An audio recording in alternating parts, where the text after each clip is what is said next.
안녕하세요. 반갑습니다. 두 번째 시간입니다. 어제 인상 깊었던 하나님 말씀이 있죠. 창세기 1장 26절입니다. 제가 읽겠습니다. 하나님이 이르시되 우리의 형상을 따라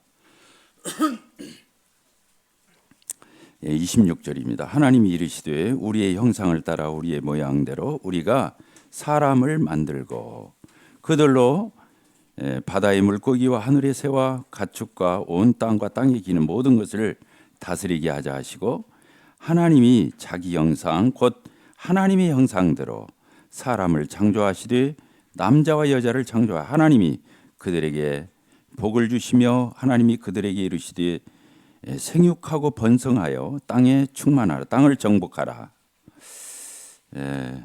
바다의 물고기와 하늘의 새와 땅이 움직이는 모든 생물을 다스리라 하시니라. 이렇게 되어 있죠.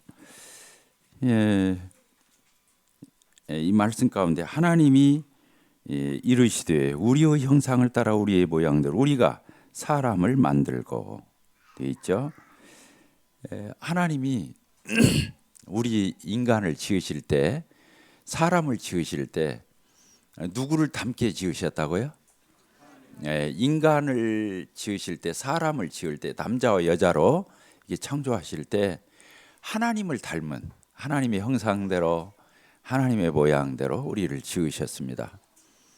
여러분들 결혼한 형제 자매님들 분들에게 묻겠습니다. 여러분들이 누구를 제일 사랑합니까? 여러분의 누구죠? 자녀들이죠. 왜 자녀들을 사랑하죠? 누구 닮았으니까? 나 닮았으니까. 원튼 원치 않든 잘생겼든 못생겼든 나를 닮았거든요. 저도 이제 자녀가 셋이 있어요. 지금 큰아이가 41살, 머스만데 결혼해서 아이들이 4명이 있어요. 딸 셋, 아들 하나. 기쁨조예요, 저희 집에. 그리고 딸이 있는데 40살이에요. 그런데 거기에 아들, 딸 낳았어요. 그래서 한 집에 살아요. 저희들이 빌라식으로 이 집이 지어졌기 때문에 제가 저희 부모님하고 남동생, 여동생 네 가정, 저희 가정. 그러니까 부모님 가정, 저희 가정, 남동생 네 가정, 여동생 네 집을 같이 지어서 살았어요. 저희 아버지가 참 술로 평생을 사신 분이었어요. 무책임의 대명사이셨어요. 술 드시고 노름한다고 그래요. 화투 치는 거 도박이라고 그러죠. 그렇게 평생을 그렇게 사셨어요. 저한테 노트 한 권, 연필 한 자루 사주신 적이 없어요. 대학 졸업할 때까지. 그리고 저 어깨 한번 토닥거리죠. 머리 한번 쓰다듬죠. 엉덩이 한번 토닥거려 준 적이 없는 아버지이셨어요. 근데 저희 아버지가 59살에 저희 아버지가 자동차 펑크를 때우셨어요. 자동차 굴러가는 타이어 이 펑크를 때우셨는데 저희 아버지가 이제 저희들이 하도 부탁을 하니까 효도 캠프를 가셔가지고 거기서 구원을 받고 오셨어요. 몇 살 때라고요? 59살, 59세 때 구원을 받고 오셨어요. 그런데 그날로 술을 끊으신 거예요. 그날로 평생 피신 담배를 끊으신 거예요. 그 친구들하고 어울리던 그 도박, 윷놀이, 이걸 다 끊으신 거예요. 그리고는 저희들이 이제 이 의자가 없었거든요. 맨 앞자리, 이 잘못하면 침 튀기는 자리에 앉으셔가지고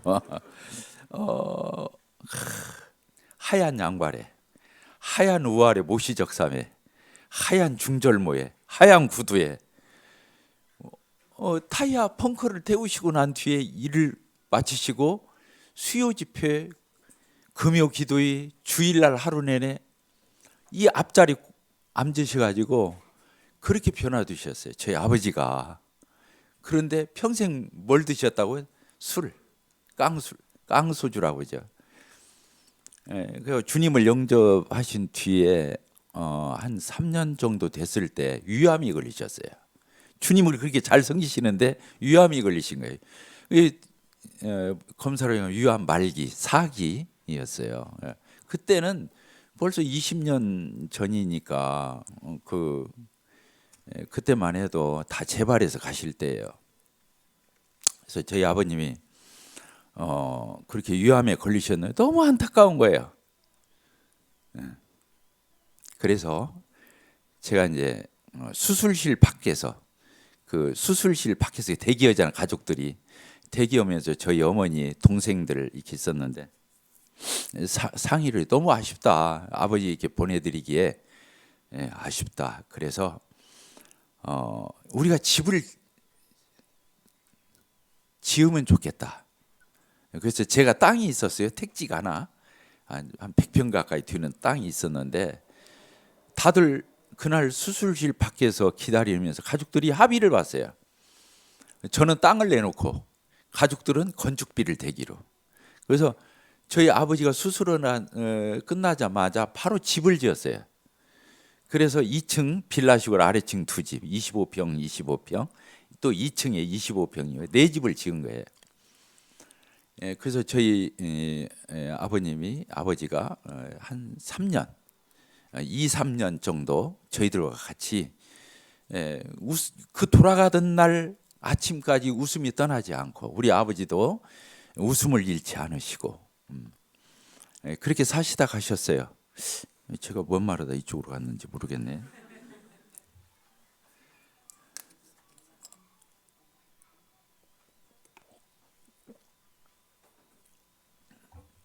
그래서 그렇게 한 3년 정도 잘 이렇게 모시다가 주님 나라 가셨어요. 저한테는 평생 잊을 수 없는 좋은 추억을 마지막이 잘 되면 다 잘 된 거라고 한 대로 참 저희 아버지가 그렇게 저한테 좋은 추억을 남겨주시고 가셨어요. 그래서 이제 그때 이제 같이 살기 시작해서 17년을 같이 살았거든요. 이제 저희 아버지는 중간에 가시고, 그래서 저희 어머니 남동생네 여동생네 저희 가정 17년을 같이 살았어요. 17명인가. 그리고는 이제 저희 아이가 큰 아이 지금 41살 먹은 아들이 장가 갈 때 뒤니까 우리 남동생이 사업에 성공을 해서 자수성가해서 나가게 됐어요. 좁다고. 그래서 이제 저희 아들이 돈 그때 통장에 400만 원 있었는데 결혼식을 한 거예요. 집 다시 리모델링 않고 그냥 페인트 다 자기가 손수 칠하고 창 다 닦고 해가지고 그래도 집을 얻는 게 돈이 많이 들지 뭐 그 페인트 칠한 거 돈 안 들잖아요. 그래서 우리 아들을 여웠어요. 며느리랑 이게 이제 같이 사는 지 지금 12년, 13년 이렇게 돼가나요? 우리 아들하고 산 지는 이제 동생들하고 부모님하고 사는 것은 17년 이 한 집에 살고 이제 저희 아들하고는 13년째 이렇게 살고 있고 우리 딸도 바로 얼마 안 돼서 이렇게 시집을 가게 되었는데 그 이제 저희 사위에 대한 얘기를 하면 한도 끝도 없는 거고 이제 저희 사위가 우리 딸이 40살인데 우리 사위는 35살이에요. 할 말이 많겠죠. 그때 ROTC 장교했는데 군에 제대 한 달 남겨놓고 결혼식을 시켰어요. 왜? 제대하면 백수가 되니까. 그래서 백수 소리 듣기 않고 대한민국 장교다 그런 명분을 좀 주려고 제가 그 제대 한 달 남겨놓고 우리 그 사위하고 그 사위 아버지 설득은이라 참 혼났어요. 안 믿는 분들인데 공무원이시오 고지식으시더라고. 그 아들만 주시면 우리가 다 알아서 책임질 테니까 보내주시. 우리 집이 하나가 비어 있으니까. 그래서 우리 여동생네가 또 자수성가해서 나갔어요. 그러니까 또 비었어요. 그래서 딸이 또 사위랑 들어와서 지금 10년째 이렇게 살고 있습니다. 드라마 같죠? 근데 우리 집은 드라마가 안 나오더라고요. 뉴스도 안 나오고 17년 살고 지금 13년 살았으니까 거의 30년을 사는 거잖아요. 가족들이. 그런데 참 주님 은혜로 눈으로도 싸움 한번 한 적 없어요. 서로 동생네하고도. 그잖아요. 거기에는 막 시어머니, 시누이, 뭐 동서 다 있었거든. 근데 싸움 한 번 안 했어. 주님 안에 있다는 게 놀라운 거죠. 그리고 또 우리 아들네, 딸네, 또 거기는 사위도 있고 며느리도 있고. 근데 지금까지 진짜 거짓말 안 했죠. 못 키우는 사람이 거짓말 하겠어요. 또 저희 집사람 여기다 앉혀놓고 설교하는데 거짓말 안 했죠. 예. 눈으로도 싸움 한 번 안 했어요. 지금 13년 이렇게 살고 있습니다. 주님 은혜죠. 예. 그 얘기 하려고 그런 게 아니고, 그래서 아들이 41살, 딸이 40살. 늦둥이 딸이, 제가 43살에 난 늦둥이 딸이 있어요. 27살 먹었거든요. 시집 가야겠죠. 아유, 골치 아파 죽겠어요. 이 딸은, 아들이나 그 첫째 딸은 정말 우리 집이 천국이다, 이런 가정 없다 하고 살았는데, 이 녀석은 자기는 자유가 없었다는 거예요. 그리고 가족들한테 다 우등생인데 자기만 열등생처럼 지목받고 손가락질 받고 그러고 살았다는 거예요. 그냥 자기는 상처가 많다는 거예요. 근데 그걸 언제 뽀록을 내냐면 21살 때, 22살? 23살. 이때서 얘기를 하는 거예요. 미리 와서 미리 조치를 했을 건데. 지금도 방황하고 있어요. 지난번에는 집을 잠깐 나갔어요. 왜 나갔냐 했더니 우리 집이 그 폭행하는 가정이라는 거예요. 그래서 경찰에다 신고를 했어. 경찰이 와서 조사를 했다니까. 왜 그러냐 했더니 휴대폰 뺏었다 그래요, 강제로. 그래서 자기는 상처를 많이 받았다는 거예요. 그리고는 이제 집에로 들어왔는데 저희 가족들이 한 2, 3년 동안을 정말로 VIP 대우를 했어요. 상처를 받았다 보니까. 그러지 않겠어요? 우리는 잘했다고 생각하고 좋은 가정이라고 생각했는데 본인은 안 그랬다는데 어떻게 했냐고. 그래서 정말로 잘했어요. 그러니까 이제 해맑아졌어요, 서로. 이제 자기가 상처 입었다고 말도 못하고 또 남 탓을 못하는 거야. 그런데 이번에 또 뛰쳐나갔어. 지금 한 달 됐나 2달 됐어요. 왜 갔냐 했더니 자기 나름대로 한번 살아보고 싶다는 거야.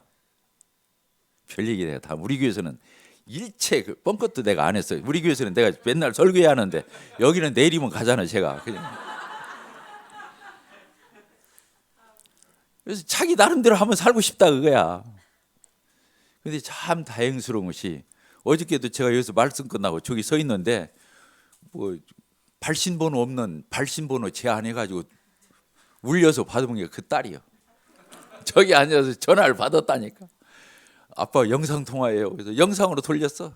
둘이 이제 봐가면서 지네 엄마 부르고 해가지고 셋이서 통화를 했잖아요. 저기 의자 옆에서. 이 얘기만 하면 좋겠죠.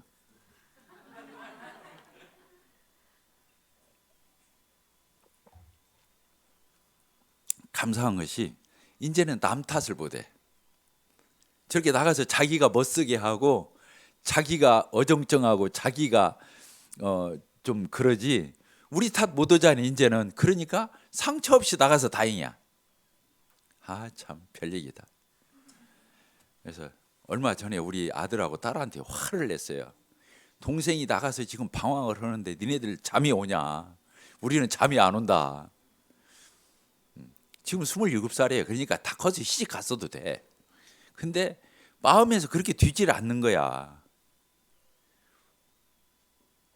제가 지난 한 3, 4년 동안 기도한 게요, 제 평생 기도한 것보다 많았어요. 그 딸 때문에. 이걸 누가 알겠어요? 이해가 돼요? 제가 평생에 별의별 일이 다 있었을 거 아니에요. 아까 말한 대로 우리 아버지 유한 걸렸어요. 얼마나 기도를 했겠어요. 그런데 지난 세월 제가 기도한 것보다 이 3년 동안 우리 막내딸 위해서 기도한 게 제가 더 많다니까요. 왜 그래요? 저 못생겼잖아요. 우리 딸이 잘생겼을 리는 없지. 못생기진 않았어요. 지네 엄마 닭에서 그래도 중간은 가니까 다행인데, 요새 외모 지상자라 이게 보통 문제가 아니야. 우리 교회에서도 총각 중매로 형제님 저 외모 봅니다. 뭐 어쩌라는 거예요 나한테. 요새가 그런 시대예요. 근데 우리 딸이 내가 왜 밤에 잠 못 이루고 기도하고 무릎 꿇고 하나님 앞에 그러겠어요. 오늘 아침에도 여기 호텔에서 자면서 오늘 아침에 일어나서도 이 지폐 위에서 기도하고 우리 딸 위해서 기도하고 그랬어요. 왜 그러겠어요? 딸을 닮았기 때문에 그런 거예요. 내 속에서 나왔으니까. 끊을래야 끊을 수 없는 그게 있는 거예요.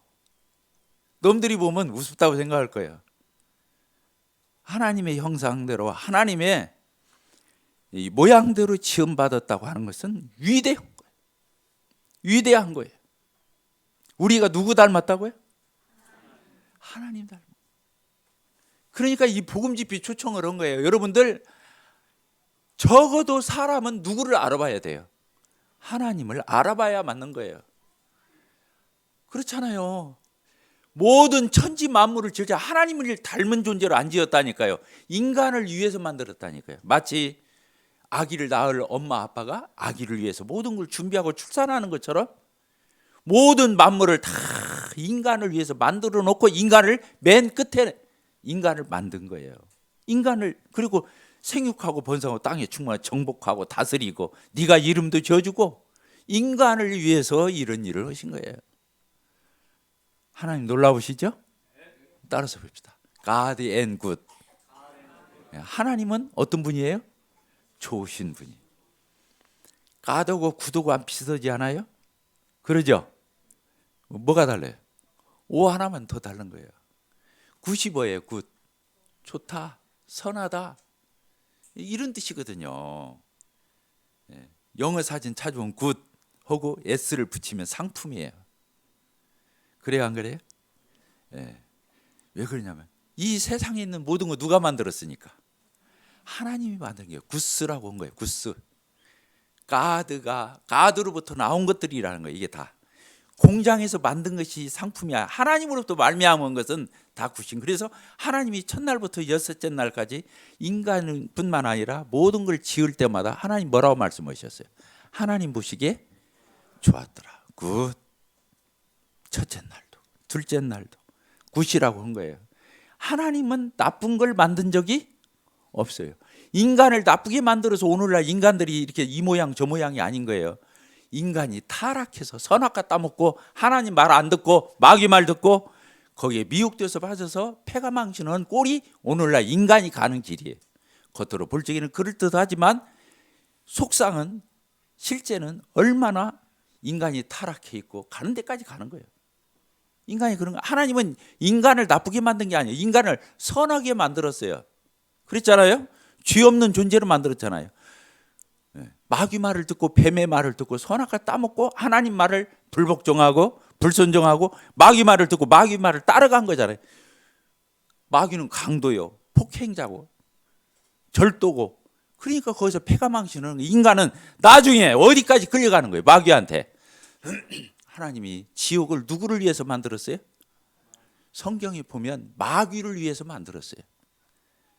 영원히 불못에 천을 그 지옥은 마귀를 위해서 만들어. 근데 인간이 누구를 따라가? 마귀를 따라가는 거예요. 마귀를 따라가니까 마귀가 가는 곳에 인간이 가는 거예요. 이해가 가시죠? 마귀는 어떤 존재예요? 거짓말하는 자예요. 따지다 거짓말장이. 마귀는 사기꾼이에요. 마귀는 거짓의 성경에서는 아비다 이렇게 말해요. 거짓의 아비. 거짓의 아비. 거짓말의 장시자. 끝까지 거짓말하는 자. 마귀가 인간을 꼬여서 어디까지 끌고 가냐면 마귀가 자기가 떨어질 지옥에 들어가면서 인간들까지 혼자 못 가게 했다는 거예요. 같이 가겠다는 거예요.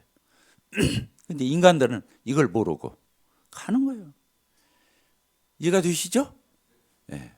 그런데 마귀 말 듣고 그 거짓말에 빠져서 패가 망신해서 지옥에까지 들어가는 인간이 반대로 하나님의 말씀인 성경, 이 성경을 참말 따라줍시다. 성경은 진리다.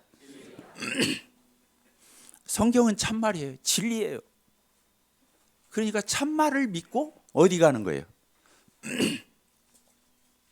마귀 말 듣고 거짓말에 빠져서 지옥에 처해지는 인간이 역으로 말하면 하나님 말씀 듣고 참말을 듣고 예수님을 믿어서 천국에 가는 거예요. 불신앙으로 지옥 가고 믿음으로 하나님을 신뢰하고 믿음으로 천국을 가는 거예요. 어렵지 않죠? 이치가 하나도 어려운 게 아니에요. 이 자리에 오신 분들 가운데 지옥 가는 영혼이 한 명도 없게 되기를 바랍니다. 그러기를 축복합니다. 그래요. 한 사람도 지옥 가면 안 돼요. 왜? 지옥은 다시 나올 수 없어요. 나올 수 없어요. 그리고 거기에는 다시 기회가 없어요. 모든 소망을 버려야. 단테의 신곡에 그렇게 써 있다고 하잖아요. 지옥문 앞에 뭐라고 써 있다고요? 모든 소망을 버려라. 모든 희망을 버려라. 거기는 없는 거예요. 암흑만이 있을 뿐이에요.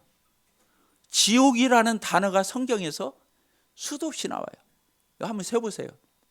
얼마나 중요한지. 지옥이라는 단어가 나올 때마다 공통어가 나와요. 뭐라 하냐? 불못, 불연못, 영원히 불타는 곳. 영원히 불타는 곳. 또 한 가지 너무 추악한 곳. 냄새나고 추악한 곳이에요. 견딜 수 없는. 그럼 또 어두운 곳이에요. 지옥을 말하면 불이 타면 밝아야 할 거 아니에요? 불이 타면 얼마나 밝아야 하겠어요? 그런데 불이 뜨거우면 무슨 빛으로 변해요? 시퍼렇게 변하다가 처음에는 노랗게, 빨갛게, 조금 있으면 노랗게, 하얗게, 나중에 시퍼렇게, 나중에는 까맣게 변하는 거예요. 지옥은 어떤 곳이라고요? 어두운 곳. 따라합시다. 어두운 곳. 영원히 어두운 곳이에요. 지옥은 또 한 가지 특징이 있죠. 성경에서 지옥을 말할 때마다 던진다 이렇게 써 있어요. 지옥에 넣는 게 아니에요. 지옥에 들어가서 안 내어는 게 아니에요. 지옥은 던져버리는 곳이에요. 던져버리는 곳. 성경에서 영원한 지옥의 불못에 천사들이 던져버리는 곳이에요. 가까이 가서 넣는 게 아니에요. 멀리서 던져 쳐넣어버리는 거예요. 성경은 여러분들에게 공갈을 협박하기 위해서 이런 말을 하는 게 아닙니다. 이 이상 더 이상 표현을 할 수 없기 때문에 이렇게 표현한 거예요. 하나님은 진실하신 분이에요. 하나님은 성실하신 분이에요. 하나님은 참말을 하시는 분이에요. 우리를 진짜 사랑하시는 분이에요.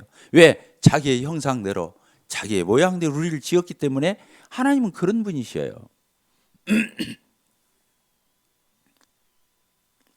자, 어저께 우리 본 대로 누가복음 15장을 이렇게 보도록 하겠습니다.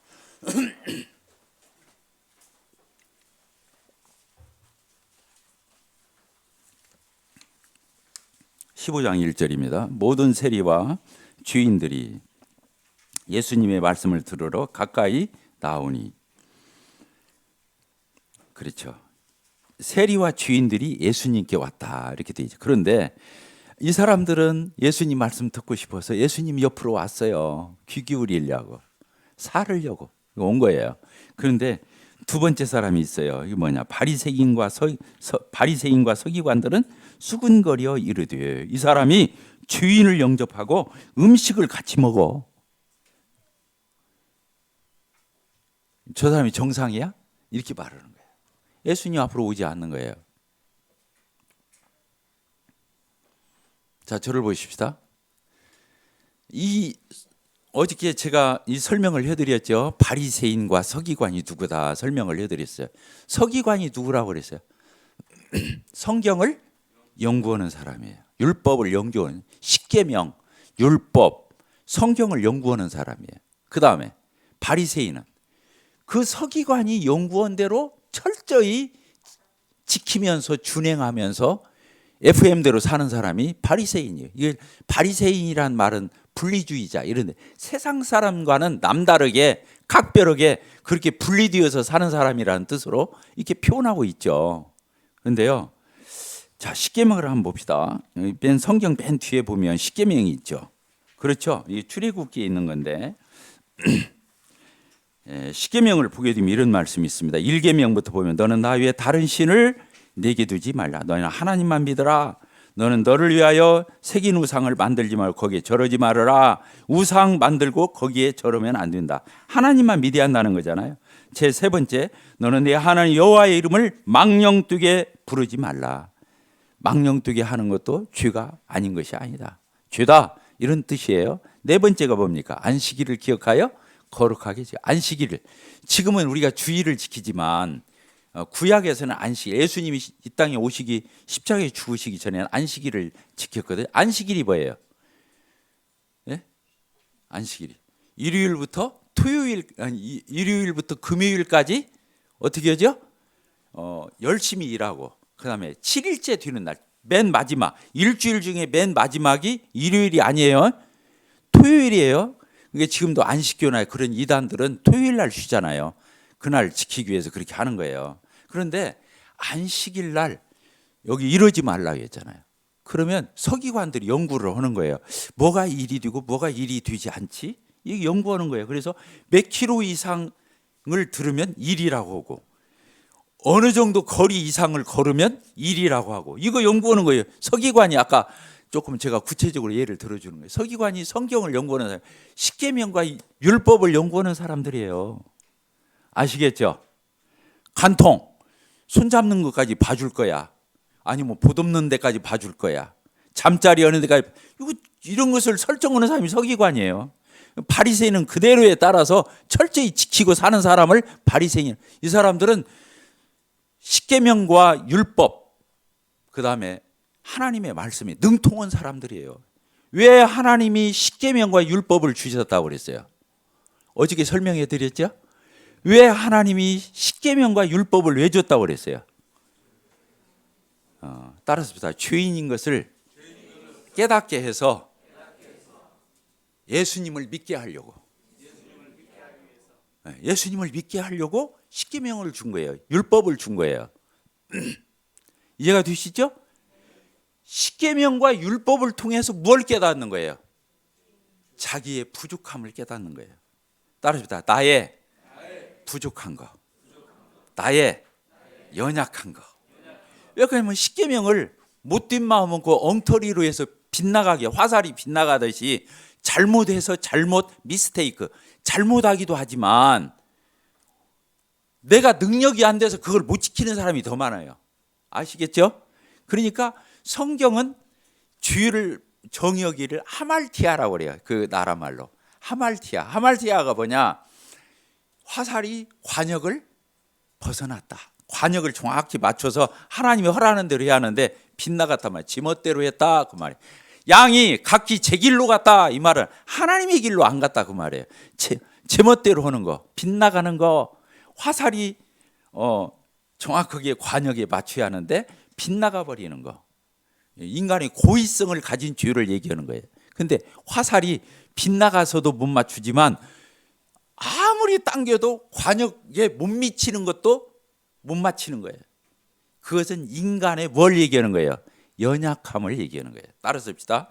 인간의 잘못과 연약함, 이 두 가지가 죄인 거예요. 아시겠죠? 잘못하는 것만이 죄가 아닌 거예요. 연약한 것도 죄인 거예요. 다른 사람 사랑해야 돼요. 너 그렇게 베풀어야 돼요. 못 베풀어요. 내게 그런 힘이 없어요. 능력이 없어요. 내가 그런 부분에 연약해요. 그러면 그것도 죄인 거예요. 이해가 되시죠? 잘못 범하는 도덕 윤리적이고 하나님의 명령과 말씀을 어기는 것만 죄가 아니라 못 오는 것도 죄라고요. 우리는 못 오는 건 괜찮다고 생각하잖아요. 성경은 그렇게 보지 않아요. 율법이 뭘 가르쳐 주는 거라고요?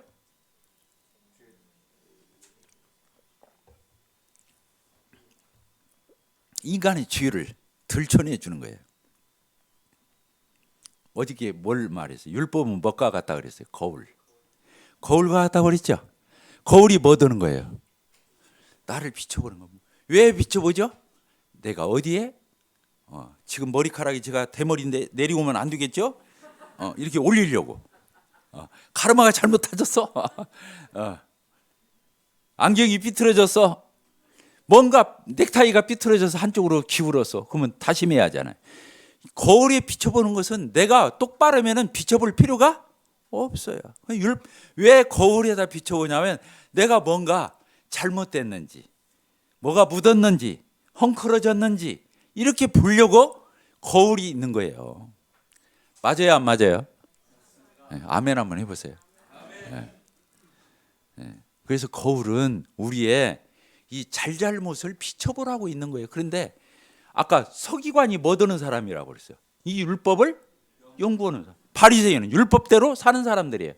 그러면 그 사람들이야말로 뭘 깨달아야 돼요? 자기들의 잘못과 자기들의 연약함을 깨달아야 돼요. 율법을 연구했으니까, 십계명을 연구했으니까. 그런데 이 사람들은 거꾸로 자기들은 율법대로 살았다, 십계명대로 살았다, 도덕 윤리적으로 살았다, 자기는 착하게 살았다, 자기들은 FM대로 살았다, 나는 성실하게 살았다고 거꾸로 착각하는데 율법을 사용했다는 거예요. 인간의 착각이에요. 그래요, 안 그래요? 교인은 모범생 뽑아다 놓는 데가 아니에요. 그 교회는 타락한 교회예요. 교인은 주인이 와서 구원받고 새 사람이 되는 것이 교회예요. 교인은 누구에게 열려 있어야 돼요? 주인들에게 이 문이 열려 있어야 돼요. 이 묵동교회는 주인들에게 문이 열려 있어야 되는 거예요. 아시겠죠? 그래서 그 교회가 교회다운 거예요. 교회는 모범생만 오는 데가 아니고 커트라인으로 뽑는 데가 아니에요. 저희 교회가 청소년 사역을 좀 집중적으로 해요. 몇 년 전부터. 그래서 이제 저희들이 7, 8년 전에 이제 저희 교회에 체육관을 지었어요. 한 150평 규모로 지었어요. 150은 작지 않아요. 예, 그래서 아래층은 주차장으로 쓰고 이제 2층은 이제 체육관으로 해서 이제 아이들이 이렇게 많이 와요. 우리 그 교회에 다니는 성도들 자녀들이 학교 가서 자기 주변에 있는 친구들 다 데리고 와가지고 이렇게 교회 체육관에 와서 풋살도 하고 농구도 하고 배드민턴도 치고 탁구도 치고 막 그러거든요. 아이들이 와요. 그래서 지금 저희 교회가 이런 사역을 한 11년째, 체육관 진지는 7, 8년 됐지만 이 사역을 11년째 하고 있어요. 오래됐죠. 우리 사위가 아까 35살 먹은 사위가 초등학교 때부터 나왔어요. 축구를 좋아해. 지금도 축구를 자기가 자칭 메시라고 그래요. 잘해요. 골을 제일 많이 넣는 편이에요. 그렇다 치고 어쨌든 11년을 그 우리 사위가 축구 교실을 운영해 오는 거예요. 지금까지 학생부 리더고 이렇게 해요. 그런데 저희 교회에 이제 그래서 체육관을 짓고 나다 보니까 주일학교 아이들, 학생부, 중고등부 학생부 아이들, 청년들이 많이 늘어났어요.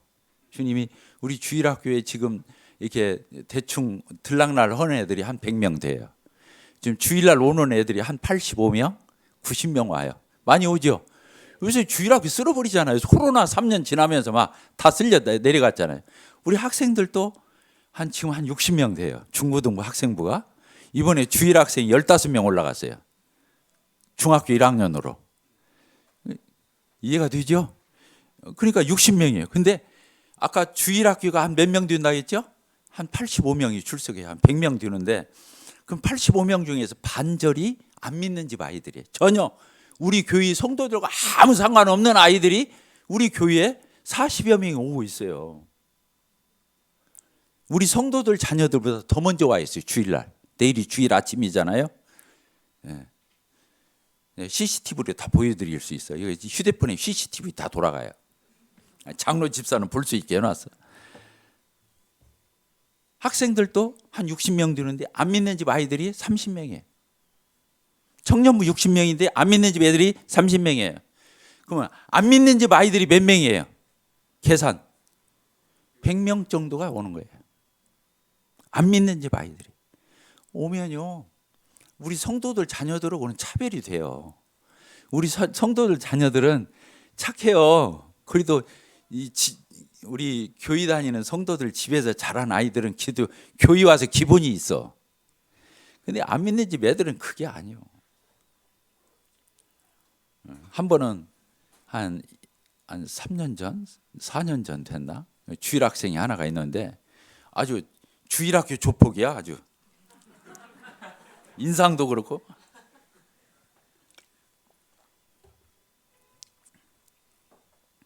이제 선생님이 워낙 잘해주니까 우리 형제자매님들이 내가 이제 얹고 표어가 우리 교회는 영혼 중심의 주일학교. 절대 프로그램이나 이런 것 하지 말아라고. 정말로 사람을 살리고 사람에게 관심 갖는 주일학교를 하자. 우리 교회 표어예요. 그리고 반사나 교사가 되지 말고 영적인 아비가 되자. 내가 교회에 아까 우리 막내딸 내가 뭐니까? 아비니까. 내가 우리 아들하고 딸한테 막 혼냈다고 했잖아요. 니네들은 잠이 오냐고. 에? 부모하고 형제간에 이렇게 다른 거다고 막 혼을 냈어. 내가 막 하루는. 그랬더니 애들이 뭐라고 하냐. 아버지도 우리 애들한테 그렇게 관심 안 갖잖아요. 그러더라고. 아, 어이가 없더만. 손자들한테 그만큼은 신경 안 쓰지 않냐 그거요. 그 말이 또 맞더라고.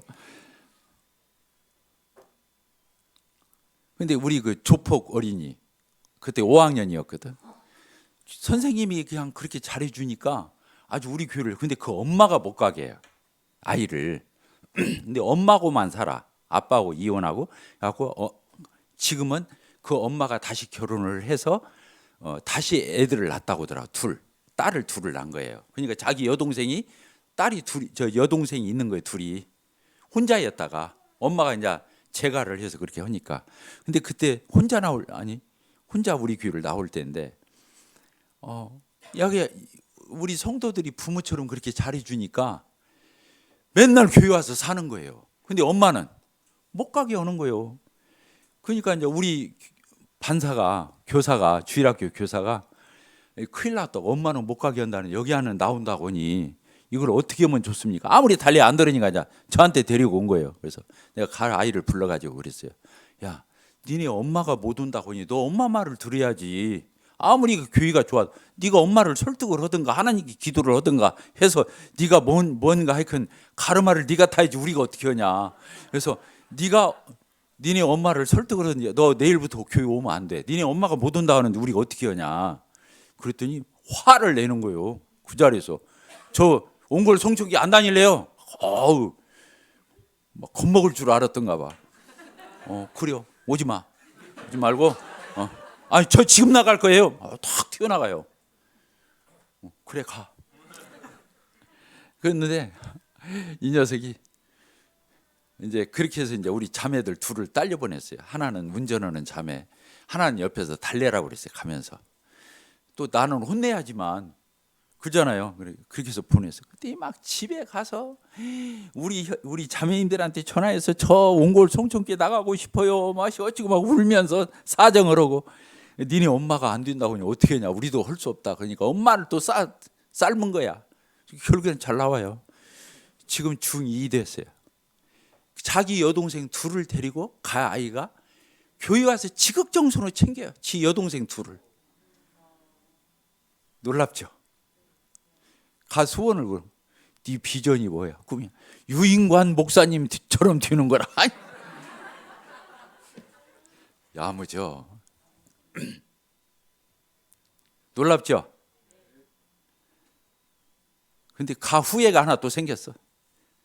지난번에 여름에 성경학교를 하는데 한 놈이 와가지고 반사 그 주일학교 그 책임하는 형제하고 자매님 둘이 와서 시내 좀 나갔다 와야겠다는 거예요. 성경학교 중간에. 왜 그러냐? 저 말 안 듣는 녀석이 있는데 여기 때문에 이 성경학교를 진행을 할 수가 없대.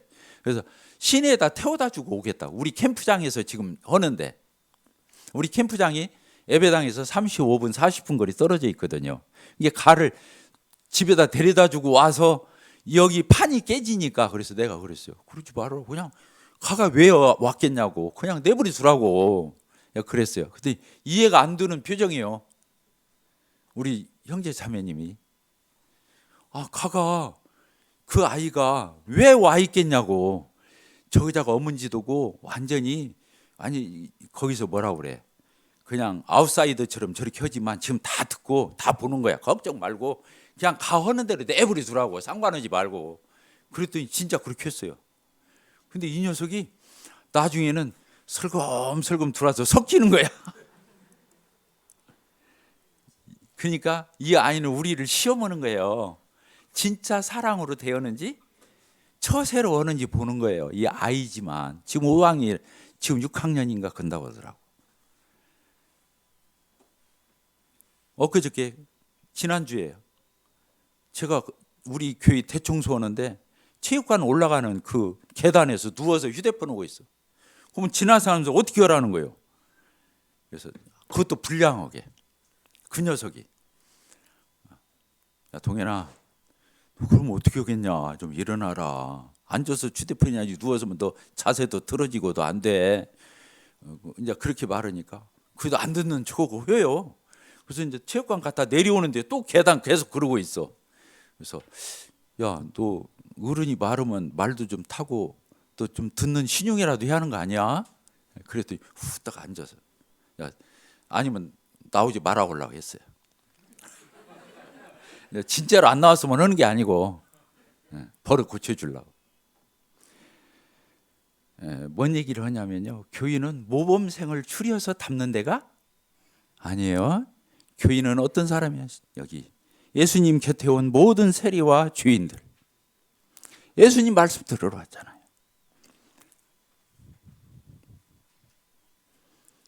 여기 보니까 가까이 나왔다. 예수님 옆에 달싹 붙어서 예수님 말씀을 귀 기울이는. 교인은 이런 데야 그런 것입니다. 나는 묵동교회가 이런 무수한 영혼들을 담는 그런 교회가 됐으면 좋겠어요. 아시겠죠? 예, 그런 교회가 됐습니다.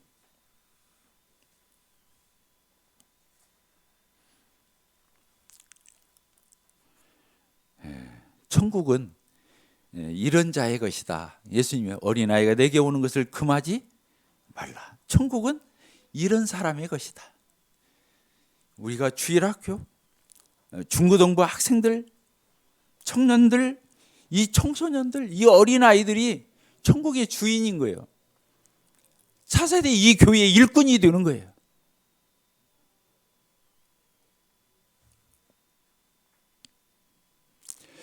여기 보니까 서기관과 바리새인들은 비웃었잖아요. 예수님을 판단해서, 예수님이 주여분이 훌륭하다 보더니 저런 엉터리 사람들하고만 어울리고 함께하고 밥 먹고, 야, 이거 이해가 안 되네, 이런 표정인 거예요.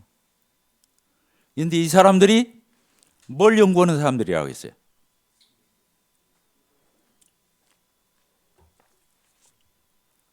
십계명과 율법을 연구하는 사람들이에요. 십계명과 율법을 연구했으면 이 사람들은 예수님을 가장 가까이 했어야 돼요. 예수님을 영접했어야. 왜? 십계명이나 율법은 뭘 가리키는 거기 때문에 우리의 죄악됨을 드러내주고 노출해주고 폭로해줘서 우리의 연약함, 우리의 악함, 이런 것들을 드러내어서 예수님이 얼마나 나에게는 필요한가, 나의 죄를 사하실 수 있는 것은 오로지 예수 그리스도, 예수님 저 십자가에 피 흘려 죽으셔서 그 보혈의 피로 내 죄를 영원히 깨끗하게 씻어주실 그 예수님이 필요하기 위해서 율법을 줬던 거예요. 십계명을 줬던 거예요. 그런데 이걸 연구하는 사람들이 예수님이 왔는데 예수님을 못 알아보는 거예요. 예수님을 트집 잡는 거예요. 예수님과 멀리 떨어져 있는 거예요. 손가락 지르고 있는 거예요. 이게 얼마나 아이러니컬하냐 말이에요. 그러죠? 율법은 그렇습니다. 율법을 주신 목적이, 율법이 뭐냐면요, 법이에요. 거꾸로 말하면 뭐예요? 율법을 거꾸로 말하면 오해할까 봐서 율법이라고 한 거예요. 영어로 law예요. 그러니까 율법은 법률이에요. 그것을 율법이 613가지? 614가지, 13가지예요. 3가지죠? 그걸 묶어놓은 게 십계명인 거예요. 613가지를 종합해서 골자를 모아놓은 것이 십계명인 거라니까요. 그러니까 율법에 정통하고 십계명에 정통한 사람은 누구보다도 예수의 필요성을 느껴야 되는 거예요. 율법이 하는 일이 뭐냐면요, 율법은 옳은 거예요. 거룩한 거예요. 선한 거예요. 율법은 똑바른 것만 적혀 있는 거예요. 옳은 건 하라, 옳지 않은 건 하지 마, 이렇게 써 있어요. 십계명이 그렇게 써 있어요. 하나님만 섬겨.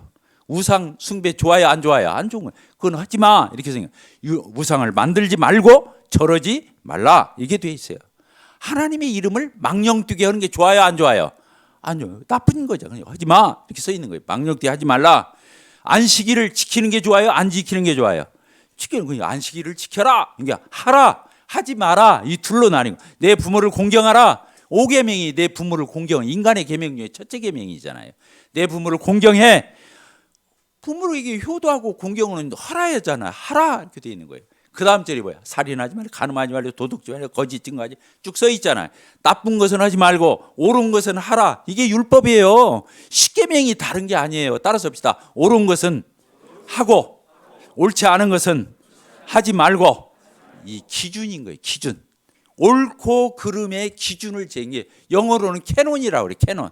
카메라 이름이 아니고, 지금은 캐논 없나? 옛날엔 캐논이 있었어.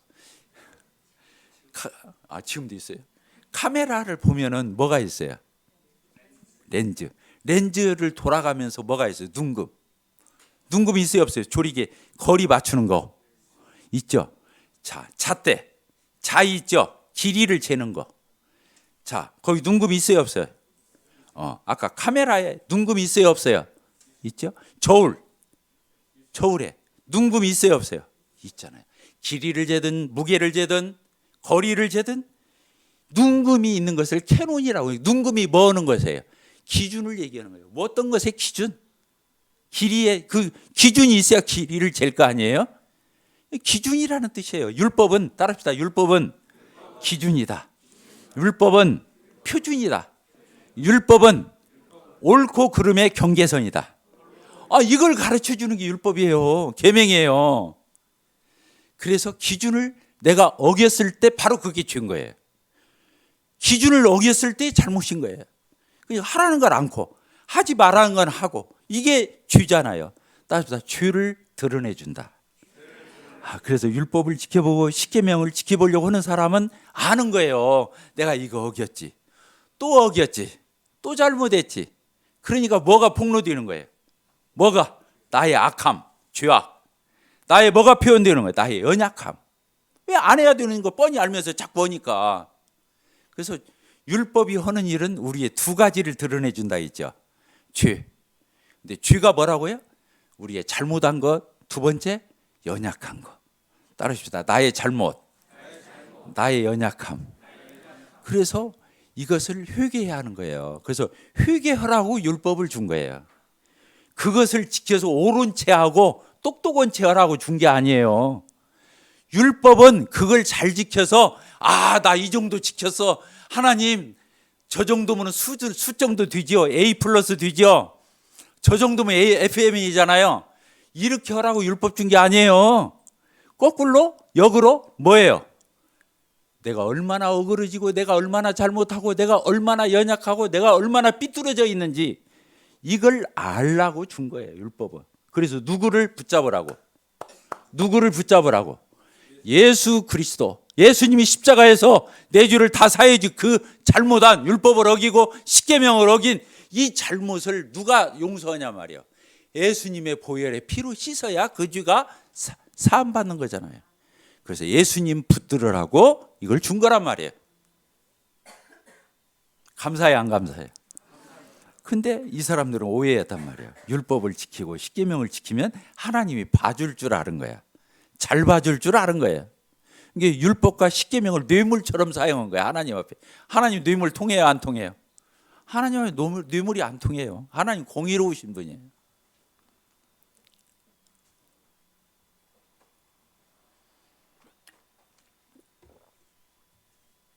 자, 다시 정의합니다. 율법은 기준입니다. 옳고 그름의 기준. 하나님이 옳은 건 하라, 옳지 않은 건 하지 말라. 이 기준을 준 것이 율법이에요. 그것을 잘못했을 때 바로 그게 뭐다? 죄다. 그걸 정죄, 그런 거 죄로 정해주는 거예요. 그게 죄야. 그게 정죄예요. 정죄란 말 알아듣겠죠? 나중에 지옥 간다는 뜻도 있지만은 첫째는 이 죄가 있기 때문에 지옥을 가는 거잖아요.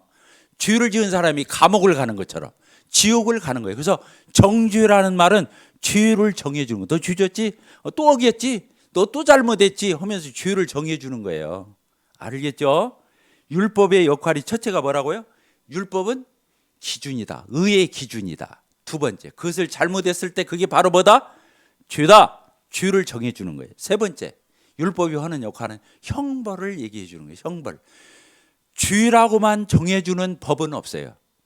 율법이 법률이라고 그랬잖아요. 이것 하면 잘못이야, 이거면 나쁜 짓이야, 이것만 알려주는 법은 없어요. 반드시 법에는 이것을 어겼을 적에는 어떤 형벌이 있다는 것이 같이 정해지는 거예요. 저는 법학을 전공했거든요. 미안합니다. 딱딱하게 보여서 미안합니다. 그러니까 이 법은 어떤 거라고요? 법에는 뭐가 따르는 거라고요? 죄에는 뭐가 따른다? 율법은 죄도 정해주고 이 죄에는 형벌이 있다는 걸 알려주는 거예요. 형벌, 죄와 벌. 들어봤어요? 안 들어봤어요? 도스토옙스키 책자잖아. 예. 그러니까 죄와 벌이 있는 거예요. 율법이 하는 역할은 죄도 있고 그 죄에는 상응한 처벌이 따른다. 형벌이 있다는 거예요.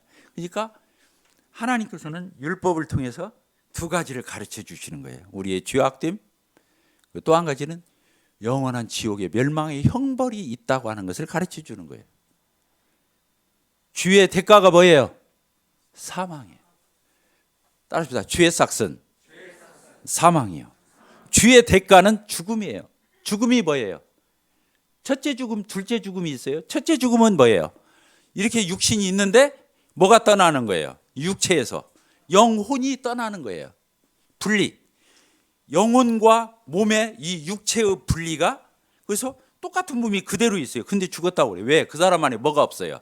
영혼이 떠난 거예요. 그래서 분리를 얘기하는 거예요. 따라서 죽음은 분리를 얘기하는 거다. 분리를 얘기하는 거예요. 그래서 죽음이라는 말은 분리예요. 이 육체에서 영혼이 분리되는 거예요. 그게 첫째 사망이에요. 우리가 보통 죽음이라고 하는 거, 돌아가셨어요, 사망하셨어요, 말할 적에 이 죽음은 육체와 영혼의 분리. 그리고 진짜 자기 주위에 있는 모든 사람과 모든 것으로부터 분리를 얘기하는 거예요. 돌아가시면 어떻게 해요? 주위 사람들이 다 상관이 없어요. 그래요, 안 그래요? 이제 밥 한 끼 대접할 수도 없고 오담 뭐 다 필요 없어. 양발이고 뭐고 다 꺼내다 태워요. 없어요. 그래요, 안 그래요? 분리가 이루어져야 하면 안 이루어져요? 이루어진다면 실제로 분리가 이루어져요. 자기 안에 육체와 영혼이 분리될 뿐만 아니라 주위에 있는 모든 것으로부터 분리가 일어나는 거예요. 그래서 죽음이 제일 무섭잖아요. 근데 이건 첫째 죽음이에요. 성경은 두 번째 죽음이 있다고 얘기해요. 따라합시다. 두 번째 죽음. 자, 여기에 연세 드신 분들 60 이상 손 한번 들어보세요. 60 이상. 내리세요. 예, 고맙습니다. 말 들어주셔서. 왜 그냥 이제 분리될 날이 얼마 안 남았으니까.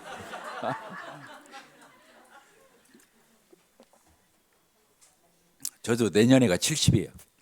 그러니까 저도 분리될 날이 멀지 않았습니다. 여러분만 그런 게 아니라는 걸 제가 얘기하는 거예요. 근데 성경은요, 첫째 죽음이 뭐라고요? 이 몸뚱이에서 영혼이 떠나는 거예요. 그래서 시신이 싸늘하게 식어 있는 거예요. 굳어 있는 거예요. 이게 첫째 죽음이에요. 성경은 죽음이 두 번째가 있다는 거예요. 처음 들어올 거예요, 오늘. 그게 뭐냐? 하나님으로부터 영혼이 분리되는 걸 얘기하는 거예요. 하나님으로부터 영혼이 단절되는 거. 그게 진짜 죽음인 거예요. 아시겠죠? 그 영혼이 하나님의 육체에서만 분리되고 끝나는 게 아니라 하나님으로, 이 인간을 지으신, 영혼육을 지으신 하나님으로부터 영혼이 단절되어서 가는 곳. 그게 어디예요? 지옥이에요. 지옥은 다시 들어가면 나올 수가 없어요. 두 번째 기회가 없어요. 모든 희망을 버려야 돼요. 그게 진짜 죽음이에요. 그리고 거기에서도 영원해요. 지옥도 영원해요. 천국도 영원해요. 우리는 이 땅에서 잠시 잠깐 7, 80, 8, 90을 사는 거예요.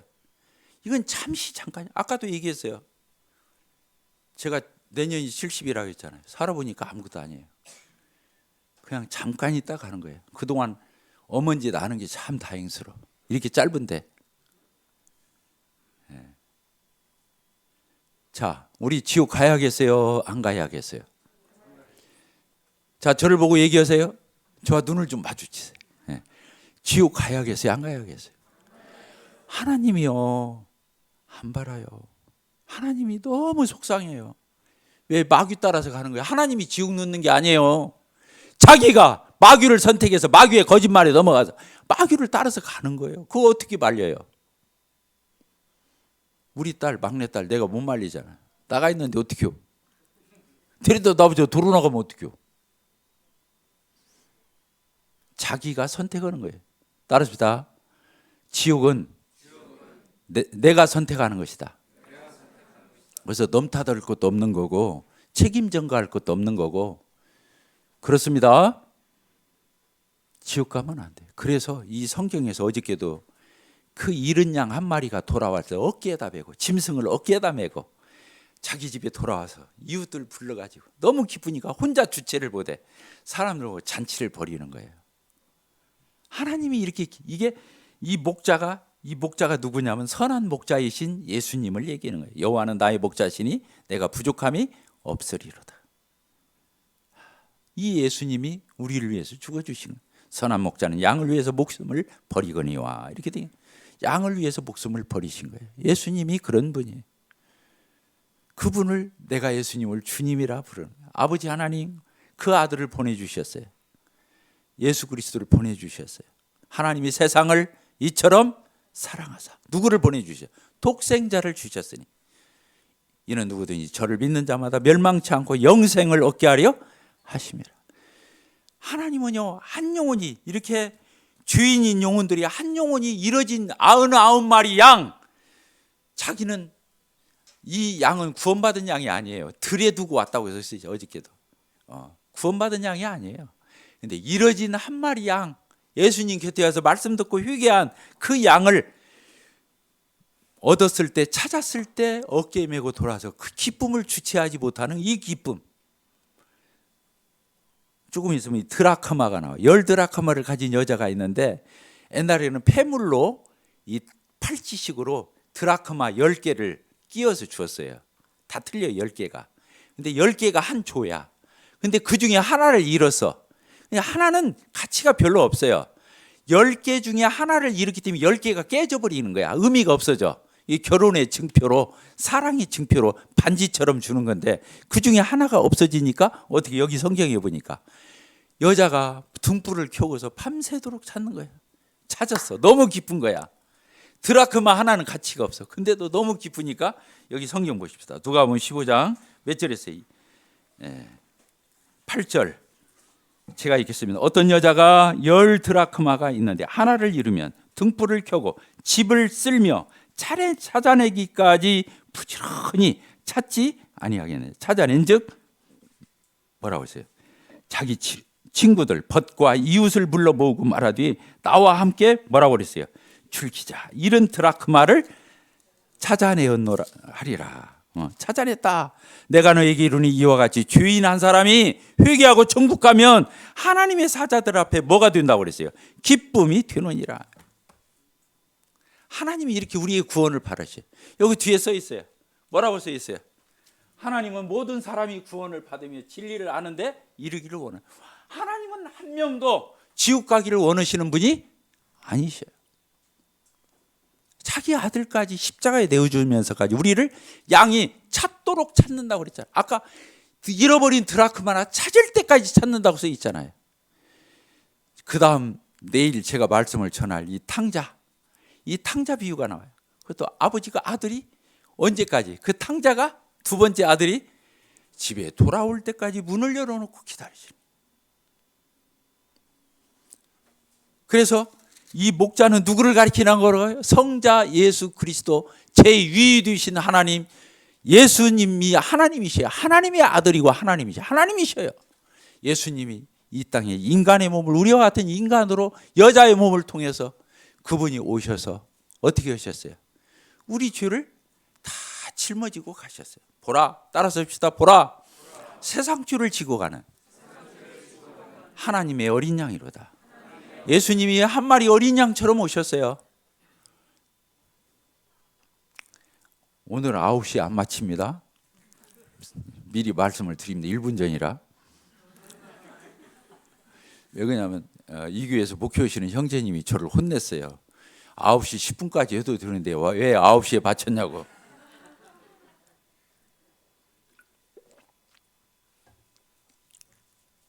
아홉 시 10분까지 하겠습니다.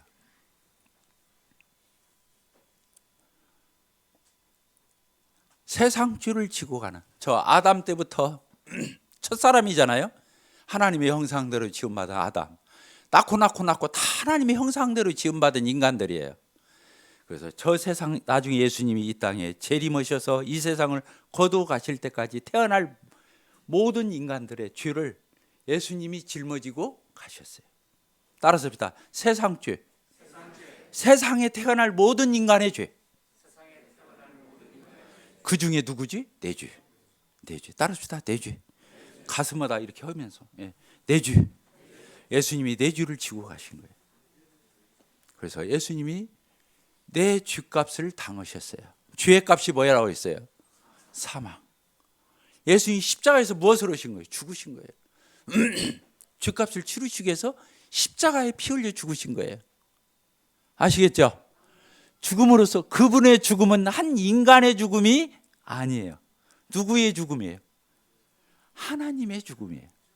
예수님은 하나님의 아들이자 하나님이시라고 했잖아요. 하나님이 어떤 분이에요? 세상 천지 만들었어요? 안 만들었어요? 아니 만들었어요? 안 만들었어요? 세상에 있는 모든 것 다 만들었어요. 예수님이 만드신 거예요. 요한복음 1장을 보도록 하겠습니다. 요한복음 1장.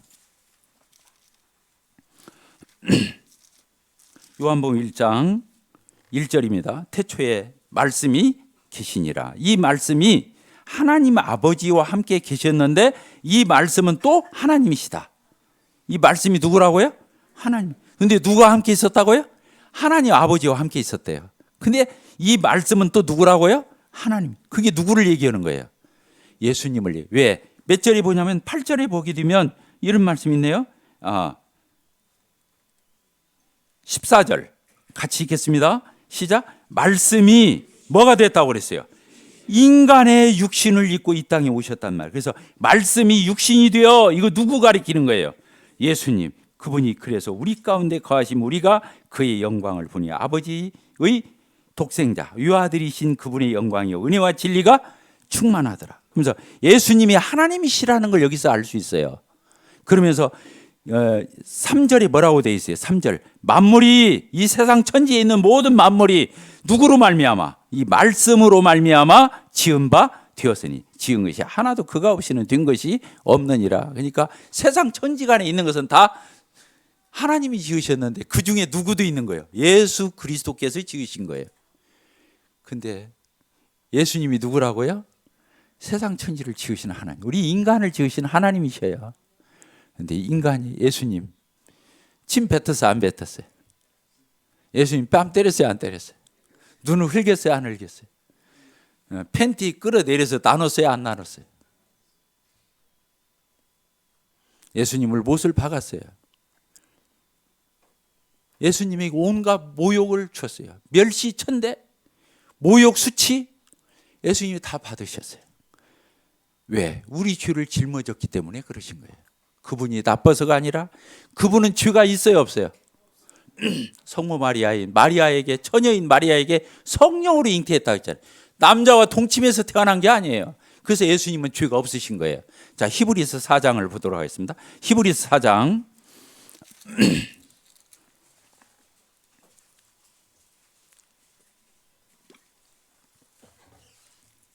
15절 14절부터 읽겠습니다. 시작. 그러므로 우리에게 큰 대제사장이 계시니 승천하신 자 승천하시니 곧 하나님의 아들이신 예수시라. 우리가 믿는 도리를 굳게 잡을지어다. 우리에게 있는 대제사장은 이 예수님은 우리의 연약함을 동정하지 못하실 분이 아니요 모든 일에 우리와 같이 똑같은 인간의 몸을 입으셨는데 그래서 모든 일에 우리와 똑같이 시험을 받고 인간으로의 삶을 살았지만 뭐라고 써 있어요? 거기다 줄을 치셔요. 뭐가 없다? 얘는 예수님의 특징은 죄가 없으신 거예요. 그분이 하나님이신 거예요. 죄 없이 태어나신 거예요. 둘째 아담으로 오신 거예요. 첫째 아담으로 말미암아 모든 인간이 죄인이 되었어요. 둘째 아담이신 예수 안에서 예수님 안으로만 들어가면, 예수님을 믿기만 하면 그 사람은 의롭게 되는 거예요.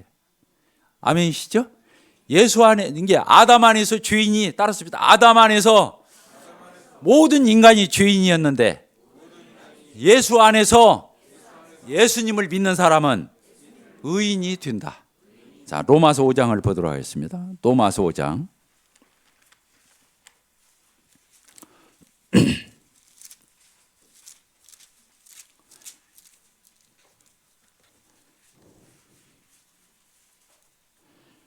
(19절) 읽겠습니다. 시작. 한 사람이 순종하지 아니함으로, 이게 누구야? 아담이 선악과 따먹고 하나님 불순종해서 많은 사람이, 모든 인간이 죄인이 된 것 같이 한 사람의, 이게 누구예요? 예수 그리스도의 순종하심으로 십자가에 죽으시고 부활하심으로 말미암아 많은 사람이, 예수님을 믿은 사람이 뭐가 되리라? 의인이 되리라. 이렇게 써 있는 거예요. 아담 안에서 죄인, 예수 안에서 의인. 감사해요, 안 감사해요? 감사하잖아요. 구원의 특징이요, 은혜로 준다는 거예요. 은혜로, 값없이. 왜? 내가 죽어야 하는데 누가 대신 갚았다고요? 예수님이 대신 갚으셨어요. 기독교는 다른 게 아니에요. 대속의 진리를 깨닫는 거예요.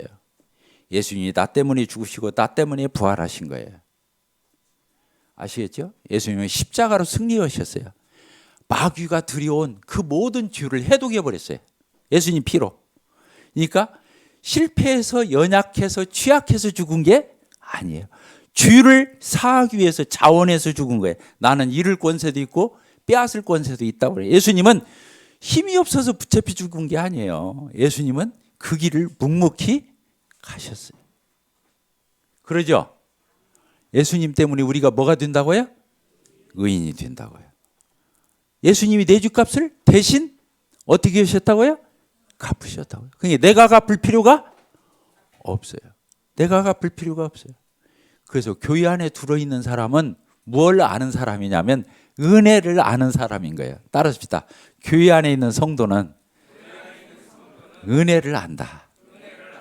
우리가 은혜로워야겠어요? 딱딱해야겠어요? 그럼 왜 얼굴이 딱딱하셔요? 왜 얼굴이 딱딱하셔요? 하루 내내 피곤하게 이러셨습니까? 그래도 안 돼요. 그러면 안 돼요. 성경이 뭐라고 해요? 항상 기뻐하라. 잘도 아시오.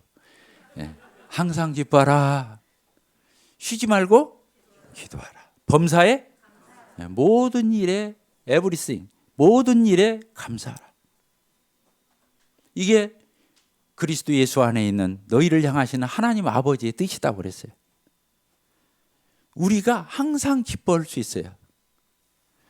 범사에 감사할 수 있어요. 왜? 구원을 내가 노력해서 받은 게 아니에요. 내 공로를 내세울 수가 없어요. 우리가 자랑할 분이 있다면 누구예요? 예수님밖에 없어요. 그래서 이 교회의 머리는 예수 그리스도이시고, 이 교회를 들으면 예수님 냄새가 나야 되고, 그게 교회다운 교회고 건강한 교회겠죠. 우리를 크리스찬이라고 그래요. 예.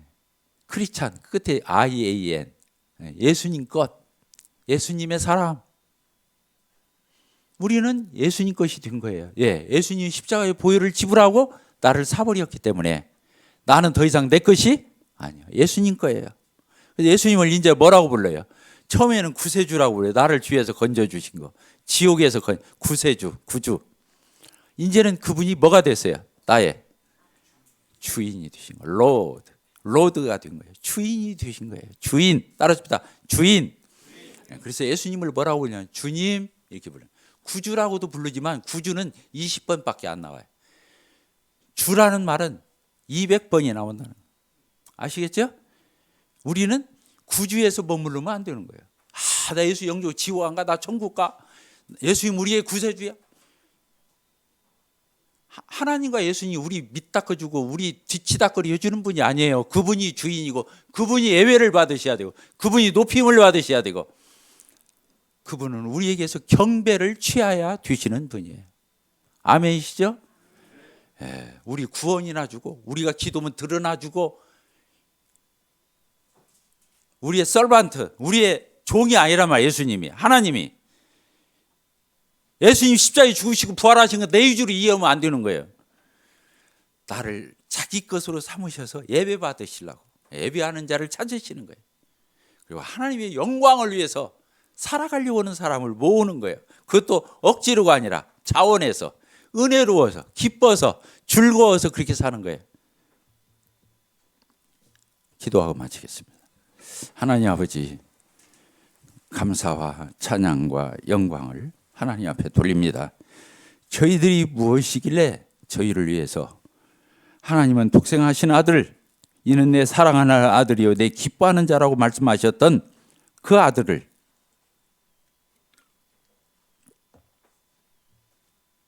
저희들을 위해서 보내주시고, 하나님의 아들이시고 하나님이신 그 예수 그리스도께서 창조 전부터, 창세 전부터 하나님과 영화로운 부족할 것이 없이고 영광 가운데 계시던 그 예수님이 무엇 때문에 저희와 같은 인생으로 오셨는지요.